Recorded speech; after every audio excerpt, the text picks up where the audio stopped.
قرآن مجید میں ان ناموں کو اس طرح بیان کیا گیا ہے کہ هو اللہ الذی لا الہ الا هو الملک القدوس السلام المؤمن المحیمن العزیز الجبار المتکبر سبحان اللہ عما یشرکون.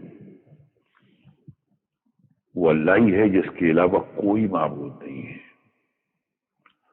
یہ لفظ ہمارے بھائیوں کو سمجھنا بہت ضروری ہے کہ دنیا میں عبادت، کسی کو ماننا، کسی سے کچھ مانگنا، کسی کے سامنے سر جھکانا، وہ صرف اللہ کے لیے ہے کہ اللہ نے اپنے لیے مخصوص کر دیا ہے.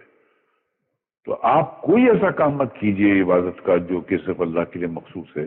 اگر آپ نے کوئی ایسا کام کیا جو عبادت میں آپ اللہ کے لیے کرتے ہیں تو آپ اس کے ساتھ کسی کو شریک کرتے ہیں اور اسی کو شرک کہتے ہیں.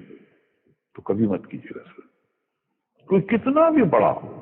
یہ صفت اللہ نے اپنے لیے خاص کر رکھی ہے. اللہ کے سوا کوئی کسی سے کچھ مانگ ہی نہیں سکتا ہے، کسی کی عبادت کر ہی نہیں سکتا ہے. یہ کیونکہ یہ آپ کو پہلی بار جو کلمہ میں پڑھایا گیا اس میں بھی گیا لا الہ الا اللہ محمد رسول اللہ، کہ دنیا میں اس پورے آپ کی زندگی میں کوئی عبادت کے لائق ہے ہی نہیں. کوئی بادشاہ ہو، کوئی بھی کیسا بھی ہو، پیغمبر ہو، رسول ہو، کچھ بھی ہو، وہ عبادت کے لائق ہے ہی نہیں، صرف اللہ. یہ مخصوص ہے اللہ کے لیے. اور اگر کسی نے بھول سے کسی سے مانگ لیا، کسی کی در بارگاہ میں جا کر کچھ مانگ لیا، تو اس نے اس کام میں عبادت کے ڈپارٹمنٹ میں اس کو اللہ کا شریک کر دیا سر. تو پھر اللہ نہیں بخشے گا سر. ارے اللہ تو کیا اس کے فرشتے نہیں بخشیں گے، وہ پورے جلال میں آ جاتے ہیں. تو اس لیے انسان اپنے آپ کو تباہی سے اگر بچانا چاہتا ہے تو کبھی بھی وہ اللہ کی عبادت میں کسی کو شامل نہ کرے. یہ صاف طور پہ بچ کے رہنے کا طریقہ ہے. یار اللہ تعالیٰ بے نیاز ہے، اس کو کوئی پرواہ نہیں. پوری زندگی کوئی یعنی کس لیول کی زندگی گزارتا ہے، آخری وقت میں اللہ تعالیٰ ایمان کی دولت دے دیتا ہے. اور بعض اوقات بندے پوری زندگی لوگوں کو دھوکہ دیتے ہوئے دین کی زندگی گزارتے ہیں اور مارے جاتے ہیں، حالانکہ وہ دیندار نہیں ہوتے، وہ دنیا دار لوگ ہوتے ہیں. ایک آسٹریلین نیو مسلم بتاتا ہے کہ میں، بڑی لمبی سٹوری ہے اس کی،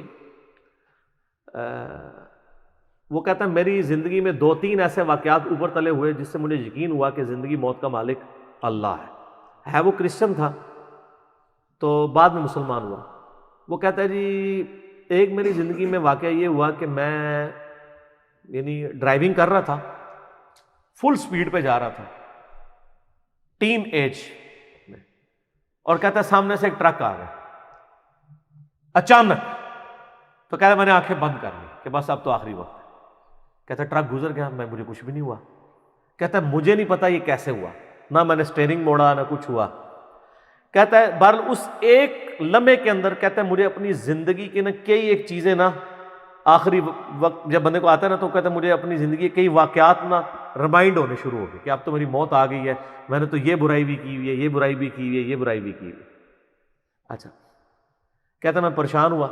پھر کہتا ہے کچھ دنوں بعد میں ایک ATM مشین کے اوپر پیسے نکالنے کے لیے گیا تو وہاں پہ کوئی بندہ اندر گھسا ہوا تھا. اس نے یہاں پہ ریوالور رکھی اور مجھ سے پیسے مانگے. تو کہتے ہیں میں نے اس کو پیسے نہیں دیے تو اس نے وہ پسٹل چلائی.